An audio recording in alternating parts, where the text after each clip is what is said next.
Hey everyone, Assalamu alaikum. Welcome back to my YouTube channel. তো আজকে যশোর থেকে ঢাকার উদ্দেশ্যে যাচ্ছি। আজকে একটু বেরোইতে একটু লেট হয়ে গেল।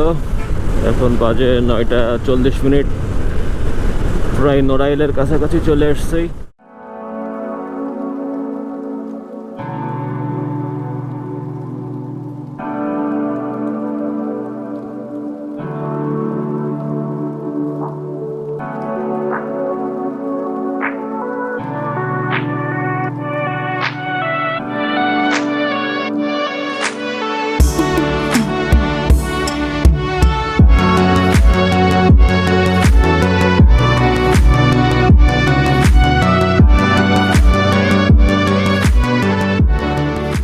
তো যশোরে নড়াইল থেকে এই রাস্তাটা খুবই চিপা রাস্তা,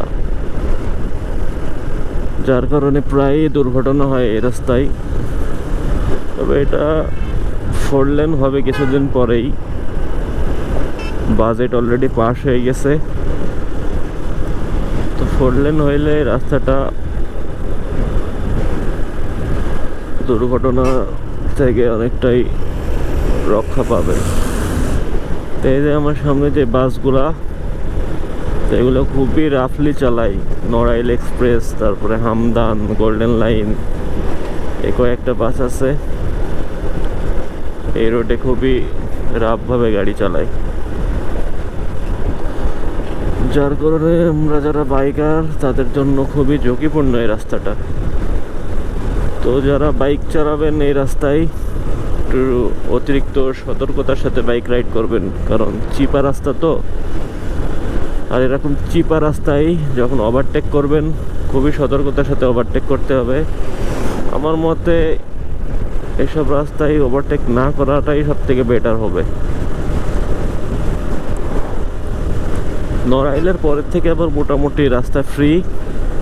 এখানে একটু চাপ বেশি, কারণ পদ্মা সেতু হওয়ার পর থেকে দক্ষিণবঙ্গের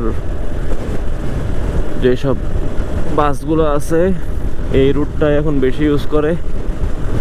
আগে তো মাগুরা হয়ে গোয়ালন্দ ঘাট হয়ে যাইতো, এখন ওইদিকে চাপ অনেকটাই কমে গেছে। এখন অধিকাংশ 95% গাড়িগুলো এদিক দিয়ে যায়। এই কারণে এই রাস্তাটার চাপ আগের তুলনায় অনেক বেড়ে গেছে। তো এটা একদম ভাঙ্গার থেকে শুরু করে যশোর পর্যন্ত 4 লেনের রাস্তা হবে, এক্সপ্রেসওয়ের মতো। কাজ অলরেডি চলমান, অনেকটা হয়েছে, আর কিছু অংশ বাকি আছে। তো আশা করি দ্রুতই কাজ শেষ হয়ে যাবে। এই যে আমার উপর দিয়ে এটা হলো রেল লাইন, যশোর থেকে পদ্মা সেতু হয়ে ঢাকায় চলে গেছে।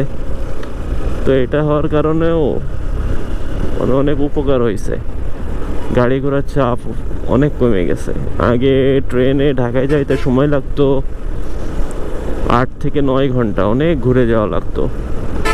যমুনা সেতু হয়ে যাইতো, তারপরে মাঝে চালু করলো কুষ্টিয়া হয়ে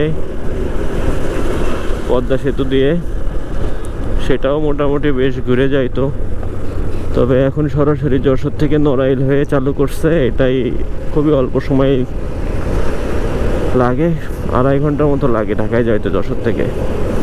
তো এটার জন্য খুবই উপকার হয়েছে আমাদের, যার কারণে বাসের চাপ আরও একটু কমে গেছে। এখন যারা বাসে যাইতো তারা অনেকে ট্রেনে যাচ্ছে, যার কারণে মোটামুটি একটা ব্যালেন্স হয়ে গেছে। বাসে আগের মতো অতটা চাপ নাই।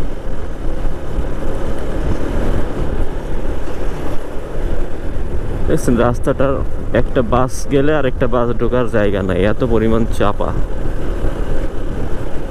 তো এগুলো সংস্কার করা জরুরি, খুবই জরুরি, কারণ